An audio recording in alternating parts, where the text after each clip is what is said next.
వేసవిలో రోగుల సహాయకుల దాహార్తిని తీర్చడానికి స్వచ్ఛంద సంస్థలు ముందుకు రావడం అభినందనీయమని RIMS director doctor Jaising Rathod అన్నారు. మంగళవారం రిమ్స్ ఎమర్జెన్సీ వార్డు సమీపంలో సఫా బైతుల్ మాల్ ఆధ్వర్యంలో ఏర్పాటు చేసిన చలివేంద్రాన్ని ఆయన ప్రారంభించారు. రోగుల వారి సహాయకులకు మంచినీటిని అందించి నిర్వాహకులను అభినందించారు. ఈ కార్యక్రమంలో సఫా బైతుల్ మాల్ అధ్యక్షుడు మౌలానా సయ్యాద్ ముబాషిర్, ప్రధాన కార్యదర్శి హఫీజ్ కసీం, ఉపాధ్యక్షుడు హఫీజ్ బషీర్, కోశాధికారి అబ్దుల్ అజీబ్, సభ్యులు నిసర్, జుబేర్ తదితరులు పాల్గొన్నారు. ఈ సందర్భంగా రిమ్స్ డైరెక్టర్ జయసింగ్ రాథోడ్ మాట్లాడుతూ రిమ్స్ ఆసుపత్రిని చికిత్సల నిమిత్తం వచ్చే రోగుల సహాయకుల సౌకర్యార్థం చలివేంద్రాన్ని ఏర్పాటు చేయడం పట్ల అభినందనలు తెలిపారు. అదేవిధంగా రక్తదానంపై సైతం అవగాహన కల్పిస్తూ రక్తదాన శిబిరాలను ఏర్పాటు చేస్తే ఆపత్కాలంలో బాధితుల ప్రాణాలు కాపాడవచ్చన్నారు. ఇదే స్ఫూర్తితో మరిన్ని స్వచ్ఛంద సంస్థలు సేవ కార్యక్రమాలు నిర్వహిస్తూ సమాజానికి అండగా నిలవాలని సూచించారు.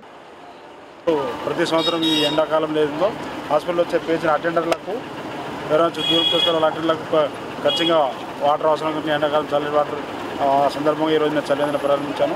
ఈ విధంగా ఆదిలాబాద్ జిల్లా ఎవరైనా దాతలు ముందుకుంటే ఇటువంటి అన్నదాన కార్యక్రమం కావచ్చు, ఇటు చలివేంద్రం కావచ్చు, బ్లడ్ డొనేషన్ క్యాంప్ కావచ్చు, ఇటువంటి చేస్తే బాగుంటుందని ఏదైతే ఆదిలాబాద్ ట్రైబల్ ప్రజలు ఉన్నారో వాళ్ళకు సర్వీసెస్ ఇవ్వాలి.